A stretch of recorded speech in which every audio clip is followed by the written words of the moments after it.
Débora foi uma maldição ao povo de Israel? Como é que é isso? Débora foi uma juíza no período do Antigo Testamento. Uma mulher exercendo um papel de liderança civil e guiando o povo em incursões militares. Para alguns, Débora representa um exemplo bíblico de que mulheres podem exercer cargos públicos de autoridade na sociedade sem nenhum problema. Nada impediria uma mulher de ser presidente, de ser militar ou qualquer coisa do tipo. No entanto, alguns cristãos acreditam no que chamamos de complementarismo amplo, ou complementarismo de primeira geração. A doutrina de que mulheres não podem exercer autoridade em ambientes da sociedade civil. Para estes, Débora representa uma maldição de Deus contra Israel, o resultado de homens não terem tomado o seu posto devido.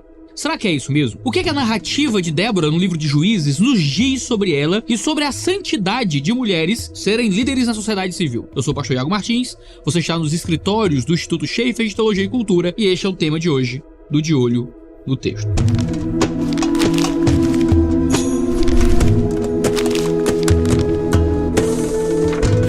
Se nós voltarmos o suficiente no passado, para os tempos antes de Jesus, antes do exílio, antes dos reis, nós nos depararemos com um dos períodos mais nefastos da história de Israel, o período dos juízes. O povo se afastou de Deus e os povos vizinhos começaram a governar sobre Israel, por meio de domínio e opressão militar. Seguindo o clamor do povo, Deus agia em misericórdia e levantava juízes para libertar o povo da opressão. Havia períodos de paz, mas logo o povo voltava a pecar, voltava à idolatria, e então o ciclo se repetia e o povo ficava debaixo de opressão novamente. Você deve saber desse maravilhoso resumo do Antigo Testamento. O povo se arrepende, Deus dá vitória, o povo vence os exércitos inimigos, o povo volta para a idolatria, os exércitos inimigos vencem Israel, dominam Israel novamente e ficam nesse ciclo terrível. Nesse processo, quando o povo está vencendo, um juiz mau entra levando o povo à idolatria. Quando o povo está debaixo da dura mão de Deus, então um juiz bom aparece e o povo se arrepende, então fica nessa. Israel vence as guerras, consegue um juiz ruim, vai pra idolatria, Israel começa a perder as guerras, consegue um juiz bom e volta pra santidade. É o ciclo do livro de Juízes. Cada vez que esse ciclo se repetia, tudo piorava até chegar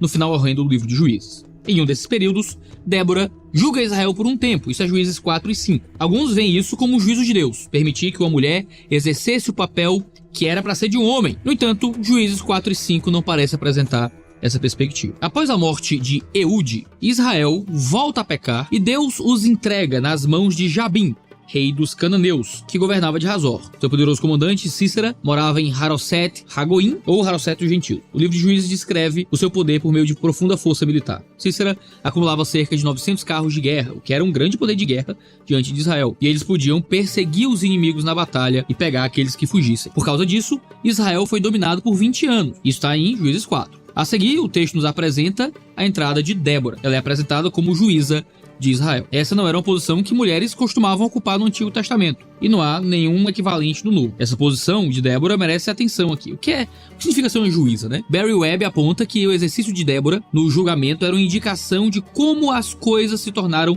irregulares no período dos juízes. Mas não há nenhuma indicação na narrativa ou em qualquer outro lugar das escrituras que o exercício de Débora de tal papel tenha contrariado os propósitos de Deus, ou que tenha sido uma violação da sua vontade declarada, ou mesmo que fosse uma forma anormal de adoração ou de serviço daquele período. Ou seja, por mais que não fosse comum uma mulher sendo juíza, não era necessariamente algo irregular ou um juízo de Deus sobre a terra. Webb também chama atenção para o fato de que Débora, a juíza, é apresentada como mulher de Lapidote, enquanto Jabim é apresentado como rei e Sísera como comandante do exército que dava o poder de domínio ao rei cananeu. Ou seja, Débora era uma pessoa normal, esposa de um desconhecido, porque Lapidote não contribui em nada para a narrativa. E mesmo assim, Deus mostra a importância da família no texto. Temos um rei, um comandante e uma esposa, uma mulher comum guiando Israel para a vitória militar. Esses são os primeiros personagens que são apresentados aqui na história, portanto, são importantes para o desenvolvimento da narrativa. Mas no caso de Jabim e de Sísera, é Sísera quem ganha mais destaque, apesar de Jabim ser o rei. Débora, sendo esposa de um homem que a gente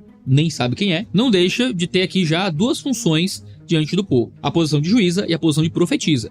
Em ambos os papéis, nós não vemos claramente nenhuma desaprovação nem aprovação bíblica. Temos aqui uma narrativa, portanto, só temos diante de nós as ações de Débora para analisar e traçar uma teologia do papel público que ela exerce aqui na sociedade judaica. É ela quem conclama Baraque à guerra contra os cananeus, apesar da superioridade militar deles. Débora diz a Baraque que Deus levaria Sísera até ele e o entregaria em suas mãos. Porém, Baraque se mostra relutante. Em circunstâncias humanas, isso seria normal, mas diante de um comissionamento de Deus, Baraque deveria ter coragem. E é por isso que ele chama Débora para ir com ele, pois era como se a presença de Deus estivesse com ele na pessoa de Débora apenas, justamente pelo seu papel como profetisa. Como consequência, Débora profetiza que por causa disso a honra não seria de Baraque, mas de uma mulher. Nesse ponto, vale ressaltar a atitude de Débora, não de jogar na cara ou de se exaltar diante de Baraque. Ela apenas serve de oráculo do Senhor aqui. Ela entrega a sua mensagem e deixa claro que uma mulher, alguém que normalmente não teria força militar, seria responsável pela vitória de Israel, justamente para mostrar o poder de Deus na fraqueza humana. Chamar a atenção para o fato de Débora ser mulher aqui mostra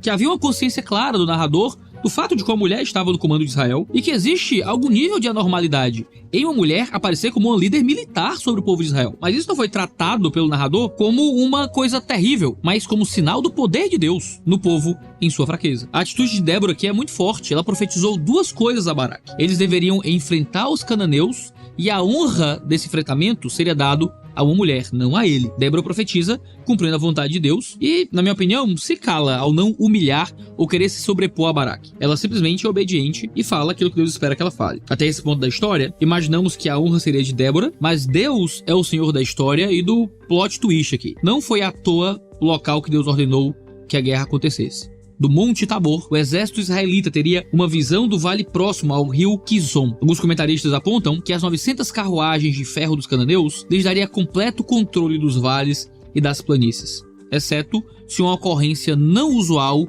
imobilizasse seu poder de força extrema. E é justamente nesse ponto que Deus mostra que está agindo em favor do seu povo ao mandar uma chuva torrencial no momento da guerra. É justamente essa chuva que elimina toda a superioridade cananeia, porque enquanto as carruagens ficariam atoladas, o exército israelita estaria livre para o ataque com mais mobilidade. Mesmo nesse momento, ainda é Débora que é a voz que guia Baraque. Talvez observando a situação, ela afirma de forma muito convicta: prepare-se, porque este é o dia que o Senhor entregou Sísera em suas mãos. Não é verdade que o Senhor está indo à sua frente? Então Baraque desceu do Monte Tabor e 10.000 homens o seguiram. Mas o texto não dá glória nem a Baraque nem a Débora, mas somente a Deus, pois o Senhor derrotou Sísera, todos os seus carros de guerra e todo o seu exército a fio da espada diante de Baraque. Baraque não passa de um espectador do poder de Deus. Vendo o seu exército derrotado, Sísera foge, abandonando a batalha. Baraque, obstinado em vencê-lo e vendo que as coisas estavam mais fáceis, esquece de Débora, exclui ela. Quem precisa dela agora? É só seguir Sísera até Harosete dos gentios, sua terra, e matá-lo. Mas Sísera foge para o outro lado, para a terra dos queneus, que eram aliados de Jabim. É então que o clímax da história se aproxima. Outra mulher é apresentada. Jael aparece aqui novamente como uma esposa, a mulher de Eber, uma mulher que sequer era israelita. O grande general de guerra estava diante de uma mulher comum, esposa de um queneu diante de sua tenda. Ele lhe pede água, mas Jael lhe dá leite, ou algum derivado de leite, como coalhada, demonstrando aparente hospitalidade. E extremamente cansado pela batalha e com um pouco das energias recobradas pelo que Jael lhe deu, Sísera adormece facilmente. Jael aproveita a situação e crava em sua cabeça uma estaca que funcionava para prender a tenda. Eis o plot twist de Deus. Não é Débora a juíza, encorajadora e guia de Baraque que recebe a honra, é uma outra mulher não israelita diante de sua tenda, que estava fazendo suas atividades comuns, que traz libertação para Israel. Ela aproveita a oportunidade, mesmo que por meios enganosos, e mata Sísera. A cena da morte é descrita com tanta ênfase que o texto diz que a estaca atravessou a cabeça dele e penetrou a terra. Um ótimo exemplo de feminilidade bíblica, por que não? Certamente uma cena nada agradável de se ver, muito menos um ato fácil de se cometer. Não sabemos o tempo que se passa até que Baraque chegue à tenda de Jael, que seria ignorada se Jael não o tivesse chamado. E assim, Baraque vê Sísera morto diante de si. O verso 23 diz que naquele dia Deus humilhou Jabim. Baraque é novamente um espectador e novamente é uma mulher e esposa que ganha ênfase militar aqui, muito mais nesse caso, e honra, porque nem israelita ela era. Juízes 4 nos mostra como Deus usa e honra mulheres. Débora trabalha para o serviço do Senhor. Por causa dela, encorajando Baraque, os israelitas vencem o exército cananeu. Jael, a surpresa da história, é honrada por Deus. Débora era uma juíza e profetisa, mas Jael era uma dona de casa, e é ela quem mata de forma brutal o poderoso general cananeu. Baraque é um instrumento, mas é um observador no fim das contas. Jabim é citado somente para ser referenciado como rei e como um derrotado. Não se sabe nada sobre quem é Lapidote até hoje, nem mesmo Eber. Eles são simplesmente maridos ausentes. Em Juízes 4, Deus mostra como mulheres são importantes para ele e como ele pode usá-las para grandes feitos, mesmo que homens de força, generais de guerra e reis estejam envolvidos no contexto. Nada no texto apresenta Débora como uma maldição de Deus sobre Israel, apresenta Débora como uma coisa ruim sobre o povo. Pelo contrário, é uma narrativa de mulheres sendo usadas por Deus para fazer aquilo que é bom. Nas mãos de Deus, mulheres são verdadeiras aliadas de guerra e instrumentos dele para o serviço do povo. O cântico de Débora é um louvor ao Senhor, que representa a sua submissão ao Deus vivo e a sua fidelidade à aliança. Nesse louvor, o povo ter seguido Débora é tratado como um ato positivo, não como um problema ou uma maldição ao povo. Os líderes de Israel assumiram o comando e o povo seguiu de boa vontade. Louvem ao Senhor, de Juízes 5:2. Sua atitude em liderar o exército é tratado como o próprio Deus indo na frente dos guerreiros. Senhor,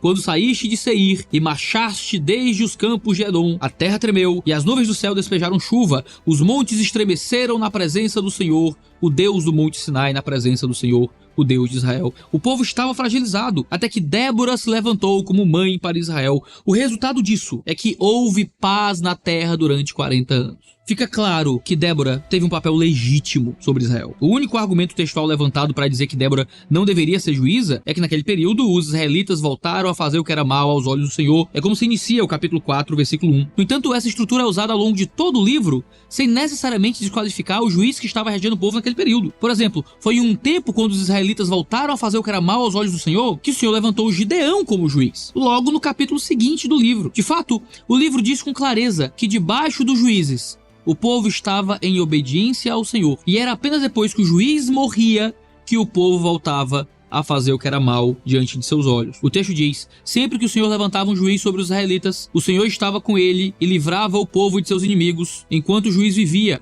pois o Senhor tinha compaixão de seu povo, que sofria o peso da aflição provocada por seus opressores. Quando o juiz morria, porém, eles voltavam a seus caminhos corruptos e se comportavam ainda pior que seus antepassados. Seguiam outros deuses, servindo-os e adorando. Não abandonavam suas práticas perversas e seus caminhos teimosos. Diante disso, como podemos acreditar que mulheres de Deus não podem ter papéis na vida pública? Deus levanta uma mulher para trabalhar publicamente como uma líder civil. Isso sobre o povo de Israel. Há quem acredite que mulheres não podem ser líderes civis, não podem atuar em câmaras, não podem atuar no mercado de trabalho sobre homens, não pode ser presidente, não pode ser CEO de empresa, não pode ser policial. Isso está em texto, sabe, de livro de feminilidade bíblica por aí. Mas nada disso tem base escriturística. No Antigo Testamento, vemos Deus abençoando o seu povo por meio de uma mulher que gerenciou e cuidou do povo em um período de guerra. Então, como podemos acreditar que mulheres pecam quando trabalham no mundo lá fora? O texto de Juízes também nos lembra que simples donas de tendas podem receber mais honra que reis,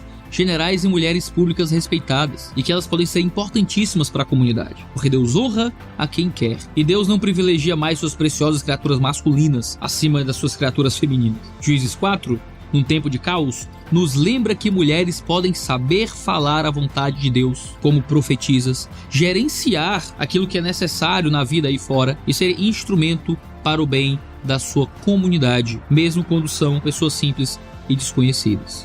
Tudo isso por meio do Deus que age nelas, usando mulheres para fazer o bem por 40 anos sobre Israel, ou pelo tempo que ele quiser. E você, como é que você tem lido a história de Débora até aqui? Você ainda acha que algo no texto de Débora já estabelece como uma maldição sobre o povo de Israel? O texto parece indicar algo contrário. Não deixe de comentar aqui embaixo e manter esse debate vivo e aquecido. Eu sou o pastor Iago Martins, esse é o 2 Dedos de Teologia, e a gente tem vídeo toda segunda, quarta e sexta-feira, 10 horas da manhã, então não deixe de se inscrever no canal para ficar sabendo sempre que houver vídeo novo. Um cheiro no seu cangote e até a próxima.